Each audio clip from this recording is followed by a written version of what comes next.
First contact and first mistake. The great chamber of the Galactic Assembly shimmered with cold, artificial light as representatives of dozens of species gathered in tense silence. Ambassador Selvor, a high-ranking diplomat of the Ilithian hive, perched on his spindly limbs, compound eyes narrowing as he studied the central hologram. It displayed a single blue and green world, Earth rotating slowly. Humans, someone spat in disgust. A serpentine creature to Selvor's left coiled its tail uneasily. They refuse our guidance. They deny our authority. Selvor clicked his mandibles thoughtfully. Perhaps we underestimated them, he murmured, his voice soft. They are different. The Assembly's mood was restless.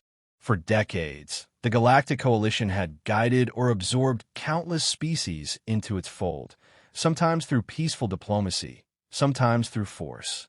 But the humans were proving unusually resistant to both. Their refusal to comply with resource-sharing mandates, combined with their aggressive expansion into contested sectors, had sparked tension. Now, a formal vote had declared war. The First Contact War, as the humans would later call it, began with cold efficiency. Coalition forces, comprising over 50 species and countless war machines, descended on the border colony of Farside 9, a strategic mineral-rich world that humans refused to abandon. The plan was simple: shock and overwhelm. No unnecessary casualties. Quick, surgical strikes. Selvor watched the first transmissions live. Rows of gleaming drone ships descended through the planet's atmosphere.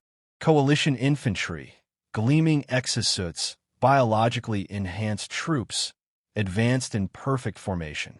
At first, it looked like a flawless victory. Then the screaming began. At first, Selvor thought it was interference. But the transmission cleared, and the images seared into his mind forever. Human defenders did not fight like the simulations predicted. They did not retreat when outnumbered. They did not surrender when surrounded. They fought, and they hunted. The alien battle lines broke down within hours. Human soldiers, small by the standards of many species, moved like shadows through the ruins. Makeshift explosives, guerrilla traps, and raw, vicious hand-to-hand combat shredded the Coalition's morale. Coalition drones were hacked mid-battle, turned against their masters. Biological troops, engineered for endurance, panicked as humans used chemical weapons and magnetic pulses that fried their nerves. Selvor leaned forward, stunned. He had studied human history, endless wars, ancient genocides, their strange obsession with conflict. But he had assumed, like many, that modern humans had grown soft in their comfort. He was wrong. One fragment of the transmission showed a human soldier, face smeared in ash, one arm missing, still dragging himself forward to detonate an explosive. Another showed an alien officer captured alive, only to be released later, shivering, babbling nonsense about eyes that do not blink and death that walks. The alien command pulled back, defeated. Farside 9 remained in human hands. Selvor sat in the silence of the observation hall, trembling. The Coalition's leaders tried to minimize the disaster. Official statements called it a minor setback, but the footage told the real story. Across the galaxy, alien citizens watched in horror as images leaked. Humans fighting in trenches, humans fighting with knives and fists when ammunition ran dry, humans winning despite being outnumbered and outgunned. The term Earth-blooded began circulating in alien media, a whispered term for creatures born of violence, shaped by a planet of constant strife. In his private study, Selvor watched an old human broadcast, a recording of a speech from one of Earth's ancient wars. "We shall fight on the beaches. We shall fight in the fields. We shall never surrender." Even across the void of time and translation, the words chilled him. Selvor finally understood the mistake. Humans were not the anomaly. They were the norm on their world. Every culture, every nation had been forged in fire and battle. The very bones of their species had been carved by hardship, war, and survival against impossible odds. The Assembly had made a grave error. They had assumed humans were like any other species, averse to prolonged conflict, driven by fear of death. But humans did not fear death. They feared only defeat. As the stars wheeled above his homeworld, Salvor made his official report. The humans are not to be underestimated. If we continue, we risk igniting something far older and far more dangerous than we comprehend. They will fight, and they will not stop. Far above, the skies of Farside, 9 still burned. The iron teeth of Earth. Ambassador Salvor's shuttle descended onto the barren world of Verdon Delta, the site of the Coalition's next major assault against humanity. The red desert stretched endlessly, scarred with ancient craters and wind-blasted rock. Above, an armada of Coalition warships hovered, casting enormous shadows over the battlefield. The ambassador had not come willingly. He was ordered to witness the operation firsthand, to observe and report. The previous disaster at Farside, 9 had shaken the assembly, but they still believed the humans' victory was a fluke, one that superior numbers and planning would soon correct. Salvor was not so sure. As he was escorted to the command hub, he caught glimpses of the alien soldiers preparing for battle. Reptilian shock troops, crystalline sharpshooters, towering biomechanical walkers. Their ranks stretched for kilometers. Confidence ran high. It will be different this time, his escort, General Karth of the Trinzal, growled. No more underestimating. We strike fast, we strike hard. Salvor said nothing. His compound eyes scanned the distance, where the first dust plumes of human resistance stirred on the horizon. The battle began at dawn. The Coalition forces advanced in perfect synchrony. Orbiting warships pounded the enemy's forward positions with kinetic strikes. Drones deployed in waves. The alien soldiers pressed forward under the cover of precision artillery. But something was wrong. As the first units made contact, the human defense unfolded, not in rigid lines, but in chaos. Small squads appeared from nowhere, striking fast and vanishing. Snipers hidden in deep ravines picked off officers. Armored human vehicles, jury-rigged and scarred from previous wars, moved with unnatural aggression, ramming and shredding Coalition exotroops. Salvor watched through a command drone feed as an entire alien infantry column was wiped out by improvised explosives hidden beneath their path. Another drone's camera showed humans fighting without power armor, using knives and bare hands when ammunition ran low, laughing as they killed. Why do they fight this way? A Coalition officer muttered beside Salvor, panic creeping into his voice. Salvor's limbs twitched. He knew the answer, because this is how they've always fought. Every war, every era. Total commitment. No surrender. The humans called it the Battle of Red Dusk. For the Coalition, it was a slaughter. Hours into the conflict, the alien battle lines fractured. Some species, unaccustomed to the sheer brutality, broke ranks and fled. The human soldiers, bloodied but relentless, pursued them without mercy. Automated supply drops kept their lines fueled. Smoke and fire filled the sky. Salvor's recording drone captured footage that would later spread across dozens of worlds. A human soldier, armor shattered, crawling on hands and knees toward a Coalition transport. He dragged with him an explosive pack, his legs mangled. He smiled as he pressed the trigger. The explosion turned night into day. Elsewhere, Coalition officers discovered their encrypted command frequencies had been breached. Human cyber war teams, operating from hidden bunkers, were feeding false orders, sowing chaos. Some alien troops found themselves ambushed after following fake retreat directives. Others turned on each other in confusion. By nightfall, over half the Coalition's mechanized divisions were destroyed or abandoned. Salvor stood on a ridge, surrounded by retreating survivors.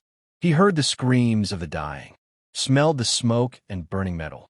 In the distance, human banners fluttered in the wind, crude symbols painted in blood and ash. "They're monsters," whispered a young insectoid lieutenant beside him, shaking. "They don't stop. They don't care." Salvor's voice was quiet, almost reverent. "No," he corrected softly. "They're not monsters. They are what survival looks like when the universe shows no mercy. They're the children of a violent world." He turned his gaze to the burning horizon. This is humanity's true face. The next day, The remnants of the Coalition army limped back to their dropped ships. Thousands of alien soldiers have been killed, captured, or driven mad. The Coalition High Command issued a blanket order.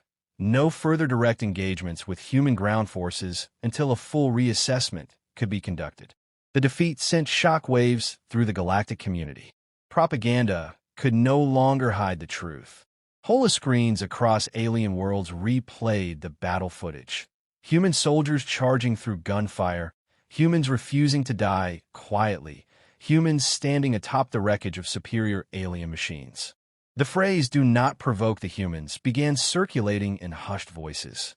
Salvor returned to his quarters, weary and shaken. He knew then what others had yet to grasp. This war was far from over, and the Coalition had awakened something they could no longer control. Terror across the stars. The footage spread faster than any virus. Across the farthest reaches of the galaxy, citizens of the Coalition gathered in silent horror before glowing screens. The battles of Farside, Nine and Red Dust played on endless loops, grainy images of human soldiers fighting through smoke, blood, and fire, laughing, screaming, dying, but never surrendering. Entire alien worlds reeled. In the crystalline towers of Vorik 7, political leaders issued emergency broadcasts, urging calm. In the submerged cities of the Iluan depths, alien scholars debated whether the human war drive was an anomaly or a genetic defect. On the moon colonies of the Zarthi, religious sects declared the humans were harbingers of some ancient cosmic judgment. The fear was palpable, and it was growing. Ambassador Salvor sat alone in his quarters, his thoughts dark. He no longer slept. His dreams were haunted by images from Red Dusk, shattered human faces grinning through the blood, silent eyes that held no mercy. The Assembly had summoned him to deliver a full psychological profile of humanity. What he gave them chilled the room to silence. "Your Excellencies," Salvor began, clicking his mandibles with quiet dread, "the humans are not driven by the same instincts as our species. Where most of us evolved to avoid conflict or seek dominance through displays of strength, humans evolved to survive total war." He gestured to the holographic timeline behind him. It showed endless wars, tribal, national, planetary, then interstellar. They're the product of constant struggle against their own kind, against nature, against extinction. Violence is woven into their culture, their history, even their entertainment. A few delegates scoffed. One reptilian representative hissed, "Are we to believe they love war?" Salvor's eyes glinted. "No, they do not love war, but they excel at it. They endure it. They rise from it, stronger every time." The room fell into uneasy silence. In the following weeks, as the war ground on, Coalition intelligence services attempted to dissect the human psyche. Thousands of hours of human media, films, books, historical records were analyzed. The findings were terrifying. Alien analysts were baffled by the sheer volume of human content dedicated to warfare, survival, sacrifice, and defiance. Even human children consumed stories of rebellion and endurance. Their sports glorified competition. Their heroes were often those who stood alone against overwhelming odds. It became clear humans had not only adapted to hardship, they revered it. They trained for it in mind and body, even in times of peace. One disturbing discovery rocked the Assembly. Even when faced with total annihilation, humans were more likely to resist than submit. Ancient Terran wars, where soldiers fought to the last man or where entire cities refused to yield, were not exceptions. They were patterns. On the front lines, this truth manifested again and again.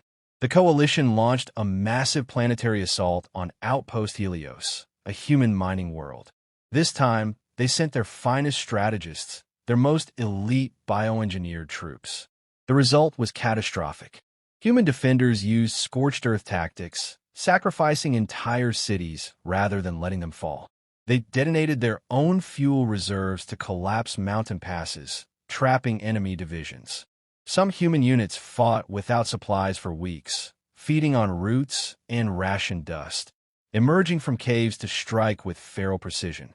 Selvor, observing remotely, could scarcely believe the reports.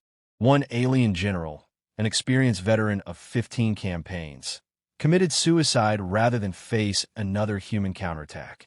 In private, coalition commanders whispered the unthinkable. We cannot win. Back on the core worlds, alien citizens began to panic. Protests broke out. Families refused to allow their offspring to enlist. Some species called for full withdrawal. Others suggested the use of forbidden weapons, planetary sterilization, biological extinction codes. Selvor knew this path would only doom them further. He penned a grim warning to the assembly. You cannot intimidate those who do not fear death. You cannot enslave those who would rather perish free. The more we press them, the more they awaken. We fight not mere flesh, but a will that does not break. The words were sent, but he knew few would listen. The damage was done. The galaxy was beginning to understand the truth. And for the first time in living memory, it was not the humans who were afraid. It was everyone else. The price of underestimation. The coalition was unraveling. On distant worlds, alien citizens no longer spoke of victory. They spoke of survival, of containment, retreat, or surrender. The wars against the humans, once thought to be brief skirmishes, had turned into nightmares that replayed across every broadcast, every whisper in the corridors of power. Ambassador Selvor stood once more before the Galactic Assembly, this time addressing a room heavy with silence. Gone were the proud speeches and confident projections. In their place were pale faces, trembling limbs, and downcast eyes. We cannot continue, Selvor said softly. The humans do not break. Every time we strike them, they adapt. Every time we defeat them, they return stronger, more determined. Our soldiers fear them. Our worlds whisper of them as legends, not adversaries. A hulking crystalline delegate hissed, we should end them. Annihilate their species before it's too late. Selvor fixed his black eyes on the speaker. And how will you do that? His voice was cold. The humans will not allow themselves to be destroyed quietly. They will fight until their last breath, and when their bodies fail, their machines will continue the war.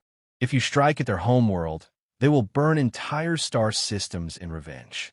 They have the capability, and more importantly, they have the will. The assembly fell into stunned silence. As the war front stalled, something unprecedented happened. The humans extended an offer of peace. It was not a plea. It was a simple, direct message broadcast across all known channels. A single human emissary, unarmed, stood before the camera, her voice steady, her eyes unflinching. We are not conquerors. We are not aggressors. But we will not kneel. Not to fear, not to force, not to power. We offer peace, but we will not beg for it. Understand this. Humanity does not forget. Humanity does not forgive. If you wish war, we will give you war until the stars themselves grow cold. Selvor sat in his quarters and replayed the message a dozen times. The human's voice held no threat, no anger. It was simply the truth.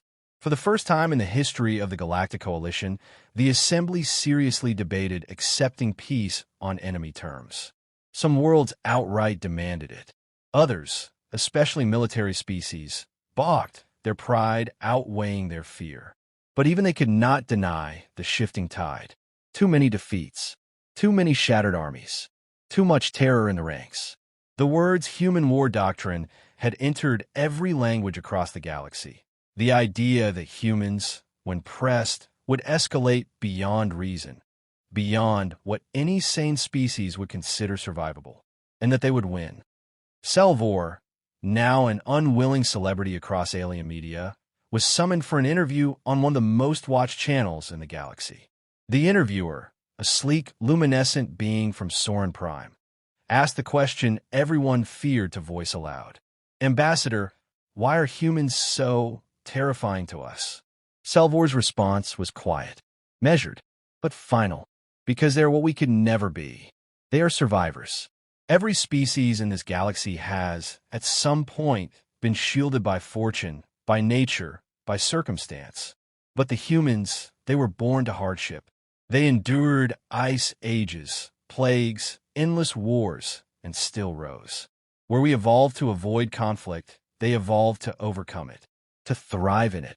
He paused, his voice almost reverent. They do not fear death because they have faced it since their first breath. And when they go to war, they remember everything their ancestors ever endured. The broadcast went viral. Across countless systems, the message was clear: do not provoke the humans. The coalition, battered and humiliated, finally accepted the human peace proposal. Borders were redrawn. Reparations were quietly paid. The war was over, but its scars would last for generations. Ambassador Selvor returned to his homeworld, but he was not the same. In his dreams, he still saw the battlefields of red dusk. He still heard the human war cries, the laughter amidst destruction, the determination that could not be crushed. One evening, he stood alone on his balcony, watching the twin moons rise. Somewhere, far across the void, Earth turned beneath its golden sun, the planet that had defied the galaxy itself. They will never forget, he whispered to the wind. Nor will we. In the dark silence of space, an old truth burned brighter than ever. The galaxy would always fear the day humans went to battle, and the galaxy would never sleep quite as soundly again.